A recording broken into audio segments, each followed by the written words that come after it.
Puji Tuhan, bersyukur kita dapat diberi kesempatan oleh Tuhan yang Maha Kuasa, yang boleh memelihara setiap kehidupan kita dan melingkupi kita dengan kuasa-Nya untuk menikmati kasih setia Tuhan di sepanjang kehidupan kita sampai saat ini. Mari kita akan bersama kembali untuk mendengarkan firman Tuhan, sekaligus merupakan satu pembelajaran bagi kita agar kita semakin diteguhkan iman kita, karena iman kita bertumbuh di dalam pengenalan akan Kristus, dan pengenalan terhadap Kristus kita lakukan melalui pembelajaran terhadap Alkitab. Jadi di tengah terpaan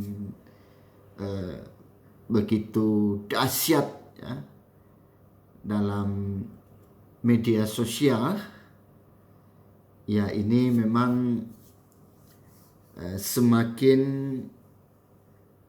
mereduksi, semakin membuat kita kehilangan waktu untuk baca firman dan mendengar firman, sehingga kami sebagai tanggung jawab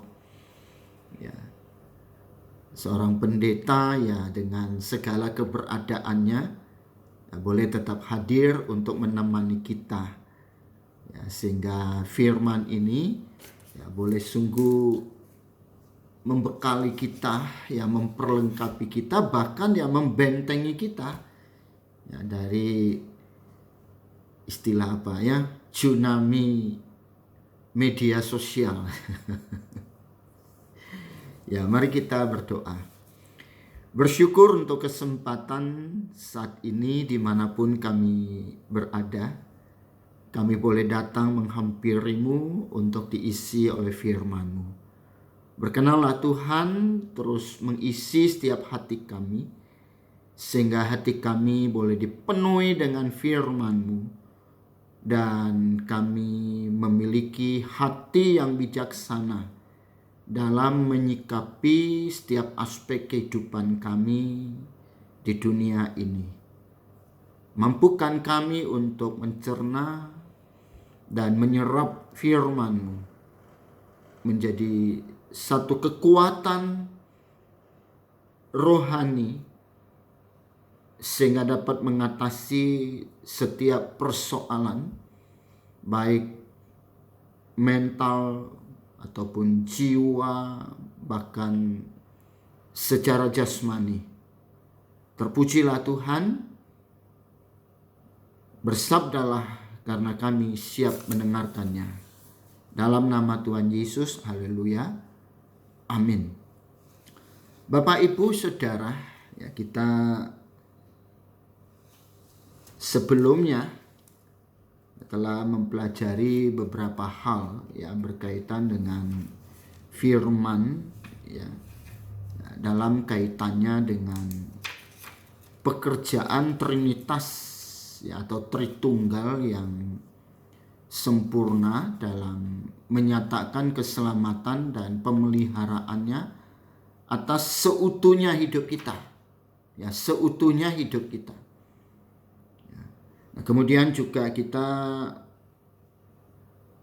mendengar kaitan iman dengan firman. Kita tidak bisa membangun iman kita di dasar yang lain, karena itu rapuh, itu tidak cukup kuat. Yang oleh karena itu kita harus membangun iman kita di atas firman yang tertulis di dalam Alkitab. Jadi belajar Alkitab itu wajib, bukan soal waktu, bukan soal mood atau tidak mood, tapi itu soal keselamatan, baik di dunia maupun kelak, ketika kita pada waktunya harus meninggalkan dunia ini. Jadi firman juga punya hubungan bagaimana membawa kita ya, memiliki persekutuan yang intim dengan Allah di dalam Yesus, sehingga hidup kita senantiasa ya ada dalam pimpinan Roh Kudus. Ya, dan juga firman ya yang terus memperbarui ya keutuhan kehidupan kita, baik secara rohani, jiwani, dan juga jasmani, yang juga ya mencakup ya, hal-hal yang berkaitan dengan pikiran, perasaan, dan kehendak kita. Oleh karena itulah maka pemazmur berkata ya betapa luasnya firman itu, betapa dalamnya, ya betapa lebarnya. Ya, segala hal dalam hidup ini ada batasnya, tapi firman Tuhan ya, itu ya luar biasa ya. Firman Tuhan itu ya, tidak bisa dibatasi ya, yang oleh karena itulah kita percaya ya, tidak ada yang mustahil bagi Tuhan, karena Tuhan mampu melakukan segala perkara. Amin. Nah, kita hari ini akan membaca ya lanjutan dari Kisah Para Rasul pasal yang pertama ya, ayat yang ketiga. Kepada mereka ia menunjukkan dirinya. Ya, menunjukkan dirinya. Ya, setelah penderitaannya selesai. Dan dengan banyak tanda ia membuktikan bahwa ia hidup. Sebab selama 40 hari ia berulang-ulang menampakkan dirinya dan berbicara kepada mereka tentang kerajaan Allah. Saya merenungkan firman ini dan mendapat beberapa poin, ya, lebih dari 3 poin dalam satu ayat ini. Nah, poin yang pertama ya, bahwa Kristus ya, selalu hadir dalam hidup kita. Jadi kita juga sudah pernah membahas bahwa terangkatnya Yesus, kenaikan Yesus itu merubah cara hadir. Ya. Nah, artinya bahwa Bapak Ibu dalam segala situasi dan keadaan, percayalah bahwa Tuhan ada. Nah, Tuhan hadir. Nah, Tuhan terus menunjukkan dirinya. Nah, sekarang kan persoalannya, kemampuan kita untuk melihat Tuhan hadir. Ya. Di dalam satu lagu Kidung Jemaat, ya, dan lagu selalu dinyanyikan mengawali ibadah-ibadah ya, yang mengatakan Tuhan Allah hadir. Tuhan Allah hadir ya. Di tempat ini, di hati ini, ya, di segala tempat di mana kita boleh ada. Karena Dia adalah Tuhan yang maha hadir. Ya. Dia hadir ketika kita berbuat yang baik. Dia juga ada ketika kita berbuat yang salah. Dia ada ketika kita dalam kebenaran. Dia juga ada ketika kita dalam dosa. Ya, jadi kalau menurut pemazmur, ya, di situasi seperti apapun kita, Tuhan hadir. Ya. Gak semua orang selalu bisa hadir ya, dalam segala aktivitas kita. Remaja, pemuda, orang tua kita tidak selalu bisa hadir untuk mengawasi kita. Sebagai seorang karyawan yang bekerja, pimpinan kita tidak seperti Tuhan yang bisa hadir setiap saat memantau memonitor, mengawasi kita. Sebagai orang yang berusaha, berbisnis, mitra bisnis kita, pelanggan kita, tidak akan pernah bisa menjangkau apa yang ada di hati kita. Tapi ingat bahwa Tuhan ada. Tuhan ada. Jadi kita harus hati-hati.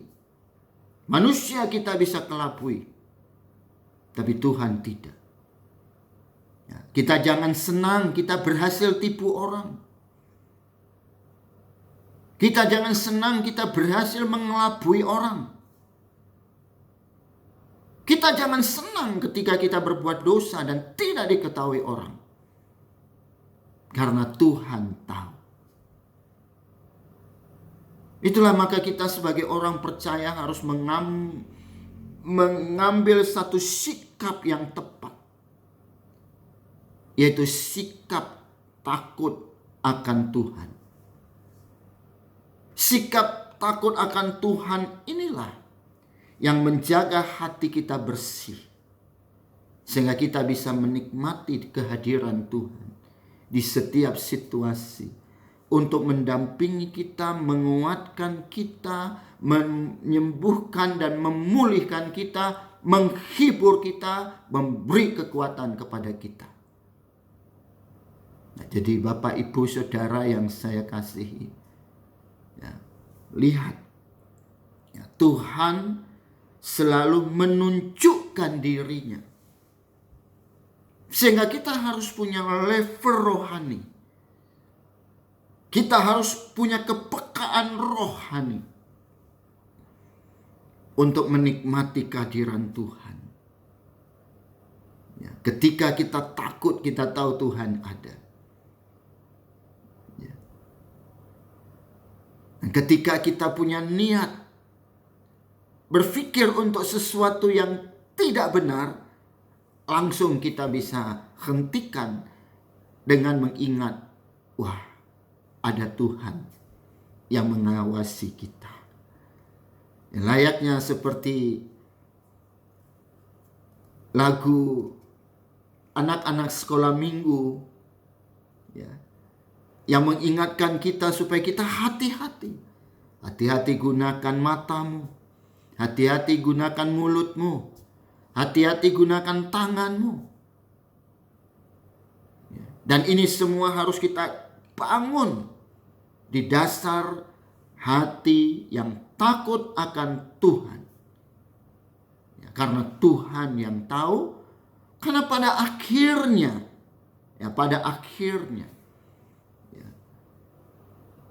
semua kita akan masuk dalam penghakiman. Jadi kalau jelas perbuatan jahat akan membawa kita kepada penghukuman. Tapi semua perbuatan yang baik dan benar itu akan membawa kita untuk menikmati upah. Dan bukan berarti upah itu nanti ketika kita sudah di surga. Tuhan langsung akan balaskan. Karena Tuhan tidak pernah menunda-nunda untuk membalaskan kebaikan setiap orang. Jadi kalau kita pun merasa dirugikan, ditipu, difitnah,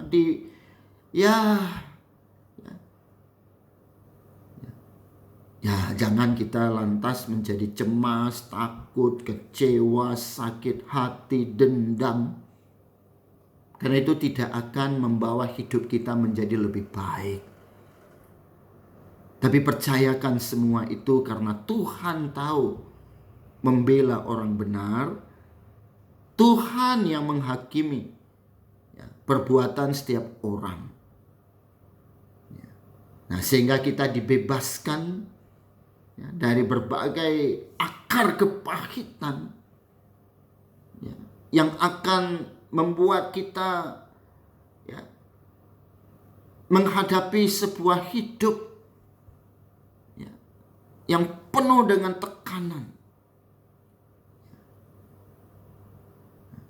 Jadi kita selalu berserah kepada Tuhan. Ya, baik buruk hidup kita tahu Tuhan paham, Tuhan mengerti. Seorang berbuat jahat kepada kita itu memang urusannya dia dengan Tuhan. Ya, bila perlu memang kalau memungkinkan kita bisa ubah dia. Itulah yang dimaksud dengan balaslah kejahatan dengan kebaikan. Ya. Itu yang bisa kita lakukan. Ya, jadi jangan membenci, jangan memusuhi orang jahat. Dan itu juga yang menjadi pesan Tuhan. Kasihilah musuhmu. Wow. Ya, sangat gampang untuk bicara ini. Sangat gampang dan ringan untuk mengucapkan ini. Tapi sangat berat memang untuk dipraktekkan. Nah, oleh karena itu, maka kita mengandalkan kekuatan dari Tuhan. Ya. Kuasa Tuhan memampukan kita. Ya. Nah, jadi kalau kita nggak mampu merubah orang jahat menjadi baik, minimal kita jaga diri kita, jangan berbuat kejahatan. Ya. Nah, jangan pikirkan yang jahat, jangan niatkan yang jahat.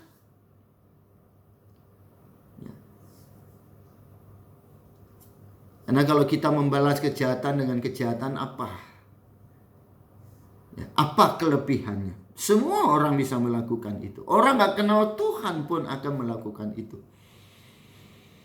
Nah, oleh karena itu sebagai anak-anak Tuhan kita mesti beda. Ya, kita mesti punya perbedaan. Ya, difference. Tidak boleh sama. Nah, oleh karena itulah kita mau ya secara berlanjut ya, kontinuitas itu bersama-sama berbincang tentang firman. Ya, jadi ingat bahwa Tuhan hadir. Ya, Tuhan hadir. Ya. Oleh karena itu kita mengatakan Dia Allah yang maha hadir. Ya, di setiap situasi. Ya. Nah, maka kita selalu hanya terkoneksi dengan Allah melalui kuasa firman-Nya. Ya, beberapa kali saya pribadi ya saya juga mengalami ya persoalan-persoalan ya, baik secara organisasi, dalam kehidupan pribadi sebagai orang yang ya istilahnya memiliki ya berbagai aktivitas yang selalu kan ada ya benturan ya. Nah, tapi itu semua saya jadikan sebagai sebuah proses pembelajaran ya, dan tidak mencari pembenaran bagi diri sendiri ya, tapi selalu menjadikan semua persoalan masalah ya, bahkan sakit penyakit sekalipun ya, untuk mengintrospeksi diri ya, mengevaluasi diri ya. Nah, dan tidak menyalahkan siapapun ya. Nah, karena itulah mungkin bagi saya adalah pupuk yang terus menyuburkan ya pertumbuhan iman saya ya. Nah, yang terus berproses. Nah, kiranya Tuhan Yesus yang menjadi sumber pengharapan kita selalu kita ingat ya. Nah, jangan masalah itu membuat kita lupa dengan Tuhan, tapi jadikan semua masalah untuk membuat kita semakin dekat dengan Tuhan, sehingga semua yang tidak baik yang kita alami ya, akan diubah oleh Tuhan menjadi kebaikan. Ingat, ya, Allah turut bekerja dalam segala sesuatu. Yang baik, yang buruk, yang menguntungkan, yang merugikan. Tuhan Allah turut bekerja untuk mendatangkan kebaikan bagi kita semua. Dan Yesus memberkati kita. Ya, jadi Bapak Ibu harus mengerti, saudara-saudara, betapa kayanya firman itu. Ya, firman itu adalah air hidup, ya, yang terus menyegarkan kita di tengah kepenatan kehidupan duniawi ini. Bayangkan ini satu ayat, mungkin kita bisa perbincangkan, ya, menjadi landasan iman kita. Ini baru satu poin dari satu ayat. Ya. Nah, mari kita terus semangat belajar firman. Tuhan Yesus memberkati kita semua. Kita berdoa, Tuhan, kami percaya Engkau Allah yang maha hadir dan Engkau selalu ada. Engkau tidak pernah tertidur dan terlelap, karena Engkau menyertai kami di setiap langkah hidup kami. Ajar kami mempercayakan sepenuh hidup kami ada di dalam tangan kasih Kristus Yesus, di mana kuasa-Mu akan melingkupi kami. Berkati kami dalam segala aktivitas, baik dalam pelayanan, pekerjaan, usaha, kehidupan rumah tangga, agar semuanya dapat kami lakukan bukan atas kehendak kami, tapi di dalam kehendak-Mu yang jadi. Dalam nama Tuhan Yesus, haleluya, amin. Tuhan Yesus memberkati kita. Sampai jumpa lagi. Tetap sehat, semangat melakukan kehendak Allah. Amin. Puji Tuhan.